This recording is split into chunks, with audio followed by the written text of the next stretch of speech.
કેમ છો વિદ્યાર્થી મિત્રો? આગળના લેક્ચરમાં આપણે આધુનિક આવર્ત કોષ્ટક વિશેનો અભ્યાસ કર્યો.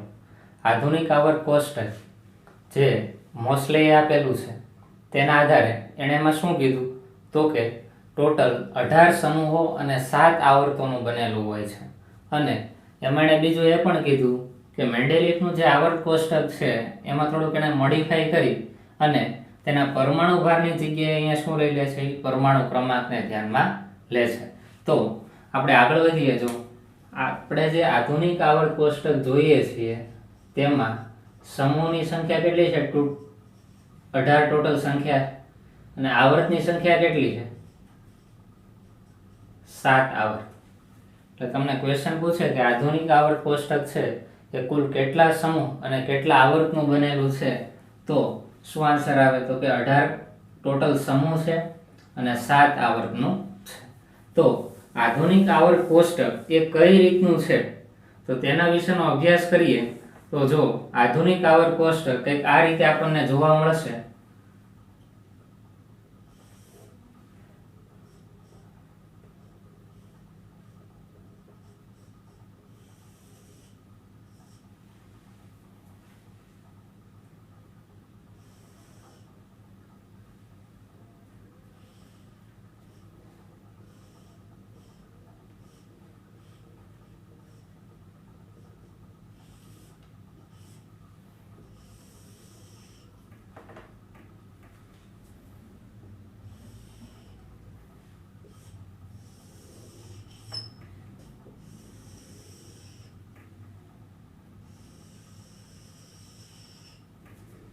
તો જો તમે જોઈ શકો છો કે આધુનિક આવર્ત કોષ્ટક કંઈક આ પ્રકારનું છે.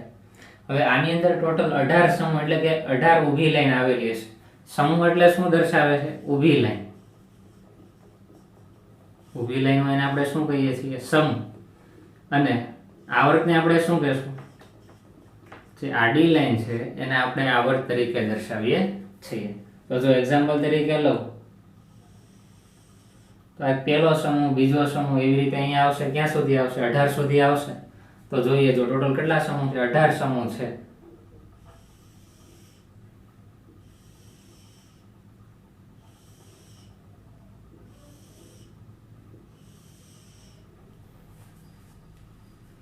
અહીંયા 2 આવશે, અહીંયા 6 આવશે, વચ્ચે 10 આવશે. કેટલા આવશે?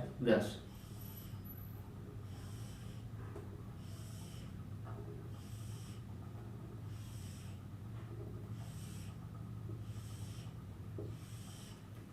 તો જો તમે ગણો ટોટલ કેટલા સમૂહ છે? 18 સમૂહ છે.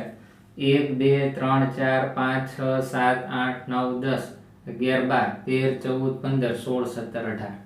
આધુનિક આવર્ત કોષ્ટક છે એ ટોટલ 18 સમૂહોનું બનેલું હોય. બીજું શું કીધું તો કે 7 આવર્તનું બનેલું હોય. તો જોઈએ જો 7 આડી લાઈન આવશે આ રીતે. આ પહેલી આડી લાઈન થઈ ગઈ. તો અહીંયા વચ્ચે કઈ દોરવાનું નથી, બરોબર? અહીંયા કોણ આવે? હાઇડ્રોજન. અહીંયા શું આવે? હિલિયમ. પહેલો આવર્ત થઈ ગયો. પછી આવશે આ રીતે બીજો આવર્ત.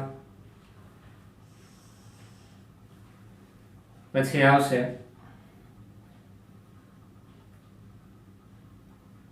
આ ત્રીજો આવર્ત.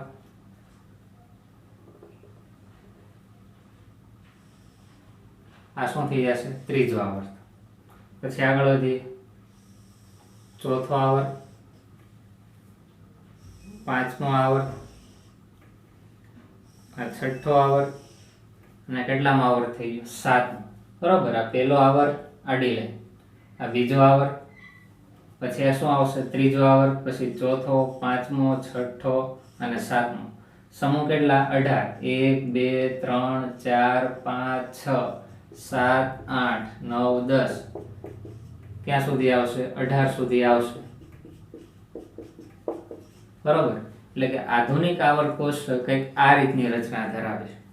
હવે જો આમાં જે પહેલો અને બીજો સમૂહ છે, અહીંયા જે આપણને દેખાય છે પહેલો અને બીજો સમૂહ, અહીંયા સુધીના જે સમૂહ છે તેને S વિભાગ તરીકે ઓળખવામાં આવે. કયો વિભાગ છે?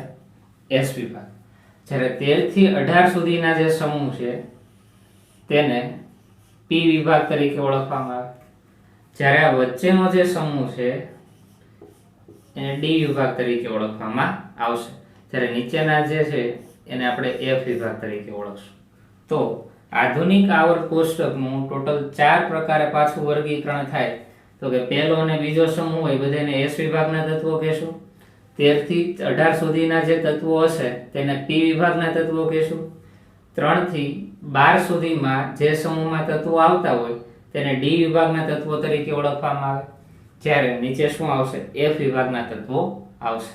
તો આના આધારે તમને ખ્યાલ આવી જશે કે આવર્ત કોષ્ટક કંઈક આ રીતનું હશે.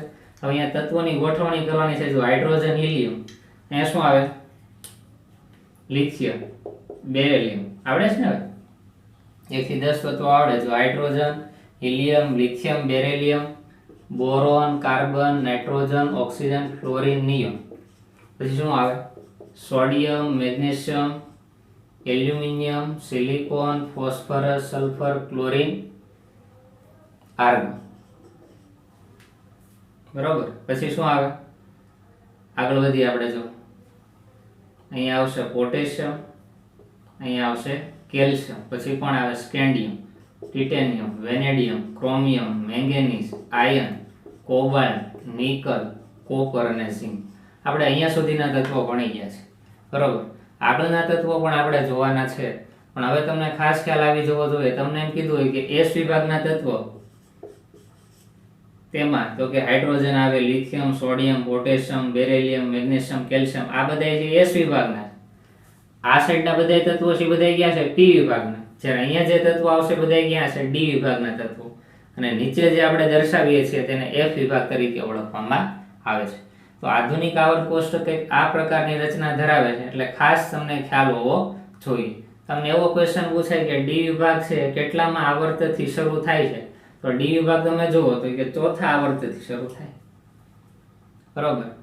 પહેલો, બીજો અને ત્રીજો, આ જે 3 આવર્ત છે, પહેલો આવર્ત, આ બીજો આવર્ત અને ત્રીજો આવર્ત, આ 3 આવર્તની અંદર કે ડી આવતો નથી. બરોબર. અહીંયા ક્યાંય ડી દેખાય છે તમને? અહીંયા ક્યાંય તત્વ નથી. એટલે ડી વિભાગ છે એ ચોથા આવર્તથી શરૂ થાય. હવે જો હાઇડ્રોજનનું સ્થાન આપણે અહીંયા દર્શાવ્યું, પણ રિયલમાં હાઇડ્રોજનનું સ્થાન અહીંયા આવશે. પણ આપણે એની થિયરી ભણશું આગળ, ત્યારે ખ્યાલ આવશે કે હાઇડ્રોજનનું સ્થાન શા માટે વચ્ચે લેવામાં આવે છે. તો હવે તમને સામાન્ય ખ્યાલ આવી ગયો હશે કે આધુનિક આવર્ત કોષ્ટકની રચના કેવા પ્રકારની છે. કે એસ વિભાગ હોય. આધુનિક આવર્ત કોષ્ટકની ડાબી બાજુ એસ વિભાગ, જમણી બાજુ પી વિભાગ, વચ્ચે ડી વિભાગ અને નીચે શું આવે? એફ વિભાગ આવશે. તત્વો હજી કઈ રીતે ગોઠવવાના છે આને હું તમને શોર્ટકટ કી આપીશ, કઈ રીતે યાદ રાખવું. આખું આવર્ત કોષ્ટક તમને યાદ રહી જશે. તેના પરમાણુ ક્રમાંક યાદ રહી જશે, તેની ઇલેક્ટ્રોન રચના પણ યાદ રહી જશે. એક પણ તમારે ગોખવાની જરૂર નહીં પડે. માત્ર એક સૂત્ર તમે યાદ રાખશો બધા માટે, અમુક કોમન છે એસ વિભાગ, પી વિભાગ, ડી વિભાગના, એટલે તમને ખ્યાલ આવી જશે. પરમાણુ ક્રમાંક પણ તમારે ગોખવા નહીં પડે. બરોબર. તમને એક તત્વનો પરમાણુ ક્રમાંક આવડશે એટલે નીચે કોઈ પણ તત્વનો હશે તમને ખ્યાલ આવી જશે. એક અષ્ટકનો નિયમ તમને ખાસ ખ્યાલ હોવો જોઈએ કે ઇલેક્ટ્રોનની ગોઠવણી કઈ રીતે થાય છે. તો આ આધુનિક આવર્ત કોષ્ટકની સામાન્ય રચના છે.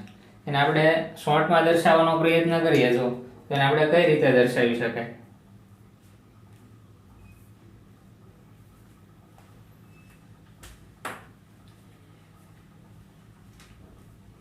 અને આપણે શોર્ટમાં દર્શાવીએ તો આ રીતે લખાય. જો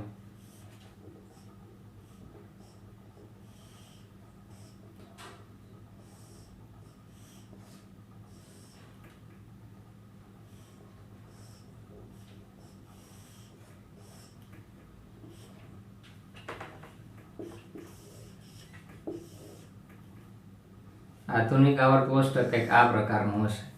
એમાં ડાબી બાજુ છે એસ વિભાગ, જમણી બાજુ છે પી વિભાગ, વચ્ચે છે ડી વિભાગ અને નીચે છે એફ વિભાગ. એટલું તમે પહેલા યાદ રાખો. બરોબર. આધુનિક આવર્ત કોષ્ટકની રચના કંઈક આ રીતની હોય.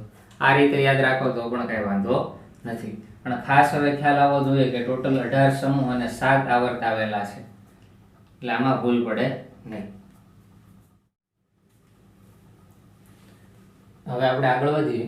આવર્ત કોષ્ટકમાં જે આવર્તો છે તેમાં ક્યાંથી ક્યાં સુધીના તત્વો આવેલા હોય તેના વિશેની આપણે માહિતી મેળવી લઈએ. તો જો 18 સમૂહ આવેલા હોય જેને આપણે ઊભી લાઈન દ્વારા દર્શાવીએ છીએ, અને 7 આવર્ત હોય તેને આપણે આડી લાઈન દ્વારા દર્શાવીએ છીએ.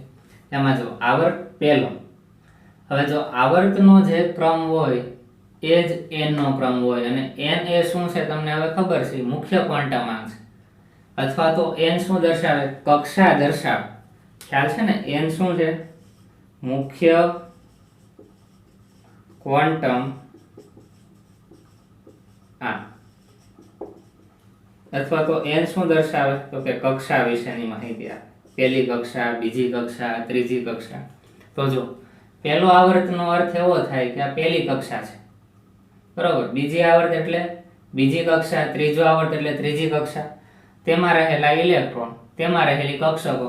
તો જો પહેલી કક્ષા છે એમાં પેટા કક્ષા કઈ હોય, તો કે 1s.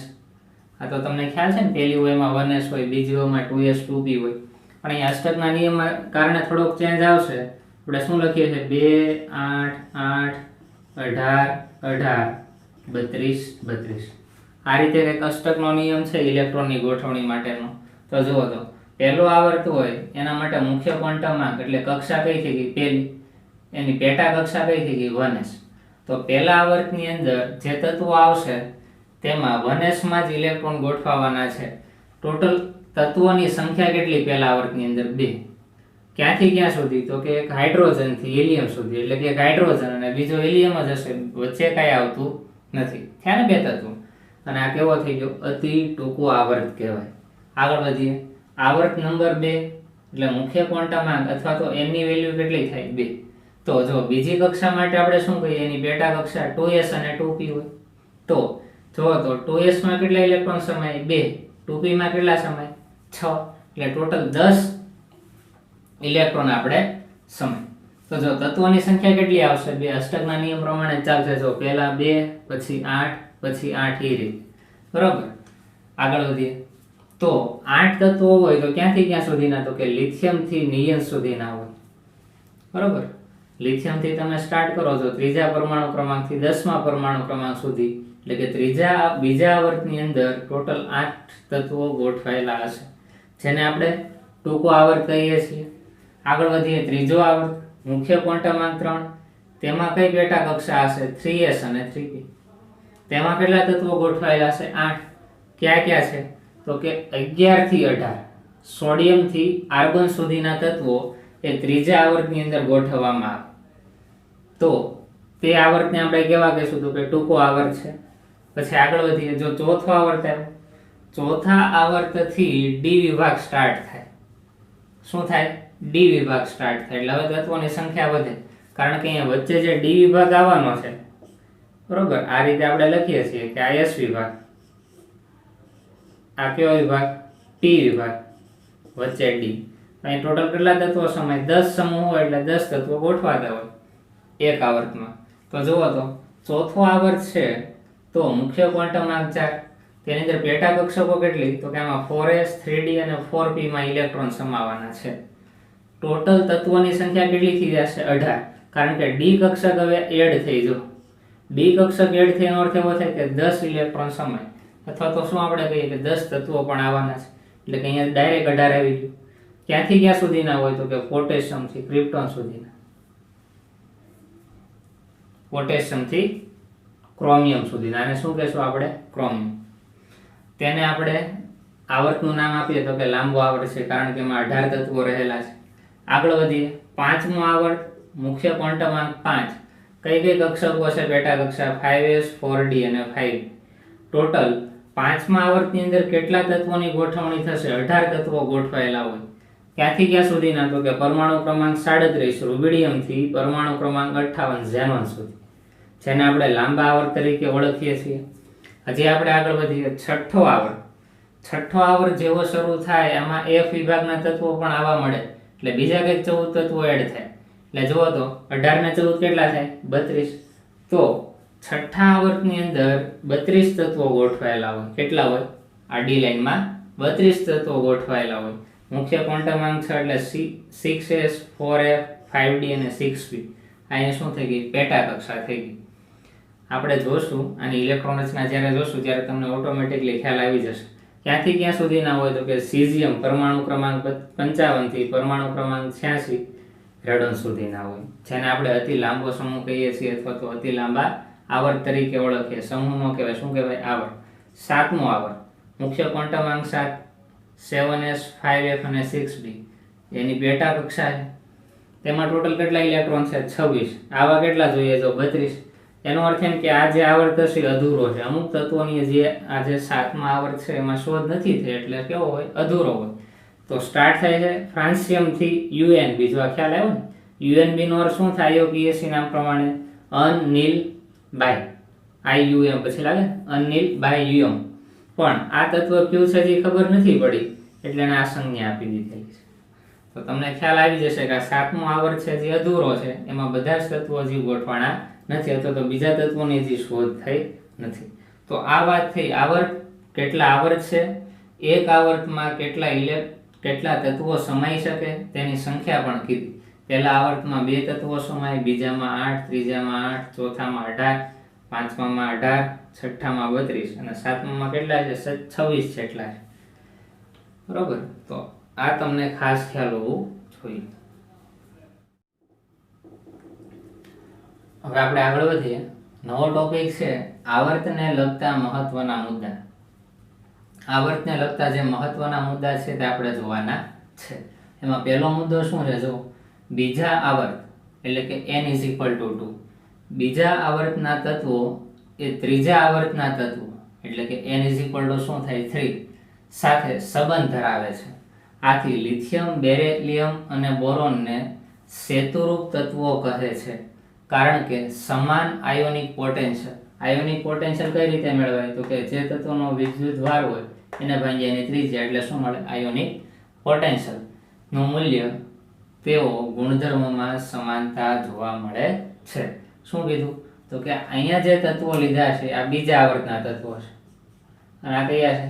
ત્રીજા આવર્તના તત્વો. એમાં શું કીધું? બીજા આવર્તના તત્વો એ ત્રીજા આવર્તના તત્વો સાથે કંઈક સંબંધ ધરાવે છે. એટલે લિથિયમ, બેરિલિયમ અને બોરોન એ કેવા છે? સેતુરૂપ છે. આ રીતનો એક સેતુ બનાવે છે કે લિથિયમ છે એના ગુણધર્મો મેગ્નેશિયમ જોવા મળે છે. બેરિલિયમ છે એ કોના જેવો છે? એલ્યુમિનિયમ જેવો. અને બોરોન છે એ કોના જેવો છે? સિલિકોન જેવો જોવા મળે છે.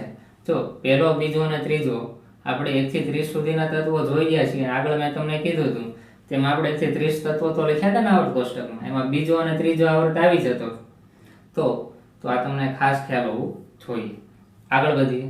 ત્રીજા આવર્તના તત્વો ક્યાં ક્યાં છે? તો કે sodium, magnesium, aluminium, silicon, phosphorus, sulphur અને ક્લોરીન. આર્ગોન અહીંયા લીધેલો નથી. ને લાક્ષણિક તત્વો કહે છે. કેવા તત્વો કહેવાય? લાક્ષણિક તત્વ તરીકે ઓળખવામાં આવશે.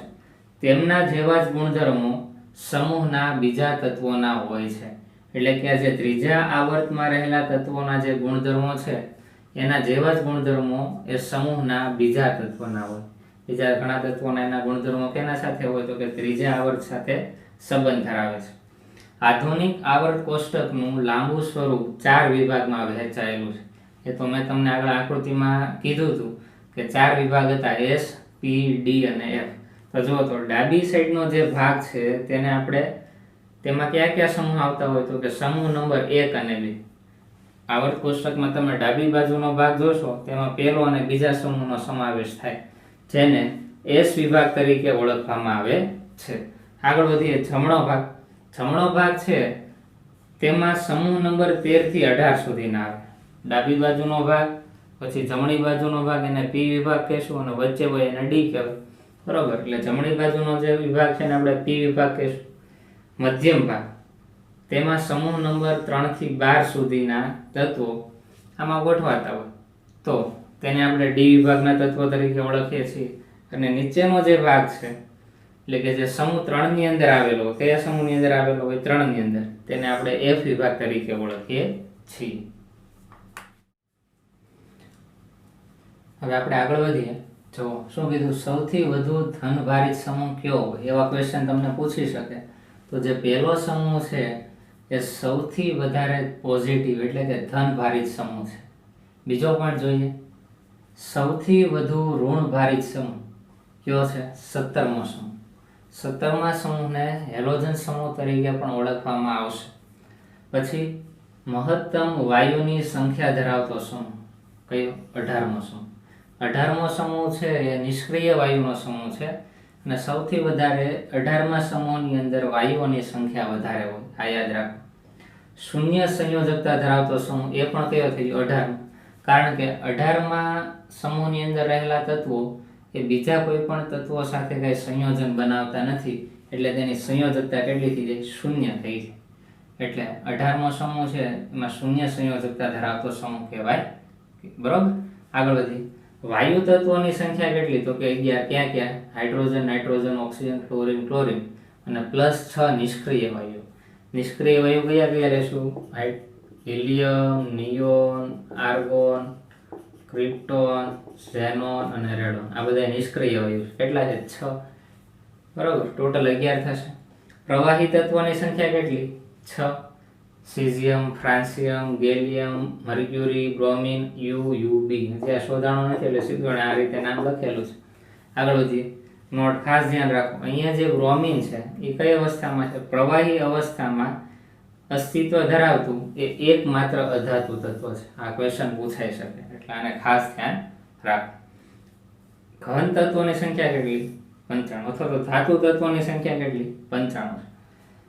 1 અને 7. આ જો અનેની નિશાની છે. 1 અને 7માં આવર્તમાં કોઈ પણ પી વિભાગના તત્વો હોતા નથી. ખાસ ધ્યાન રાખજો. પહેલા આવર્તનો તમે પહેલો આવર્ત જોશો તો તેમાં પણ પી વિભાગના કોઈ પણ તત્વો નહીં હોય, અને 7મું આવર્ત જોશો તેમાં પણ પી વિભાગના તત્વો નહીં હોય. તો તમને એવું થાય કે પહેલા આવર્તની અંદર હિલિયમ આવે એ પી વિભાગમાં ન આવે, પણ હિલિયમ છે અને પી વિભાગમાં ગણાતો નથી. ભલે એમાં મૂકેલો રહ્યો પણ એ ગણાતો નથી.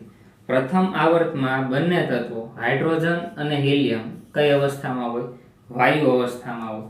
બીજો આવર્ત છે એ મહત્તમ સંખ્યામાં વાયુ તત્વો ધરાવે છે. કયા? નાઇટ્રોજન, ઓક્સિજન, ક્લોરીન અને નિયોન. એટલે આખા આવર્ત કોષ્ટકમાં જ્યારે આવર્તની વાત કરવામાં આવે તો બીજો જે આવર્ત છે એમાં સૌથી વધારે વાયુમય તત્વો રહેલા હોય. સમૂહ 3 એ સૌથી લાંબો સમૂહ છે કે જેની અંદર 32 તત્વો હોય. તે આપણે જોશું આવર્ત કોષ્ટક જ્યારે ભણીએ ત્યારે જોશું કે સમૂહ 3 ની અંદર ટોટલ તત્વોની સંખ્યા કેટલી હશે. કેટલી હોય? 32 જોવા મળે.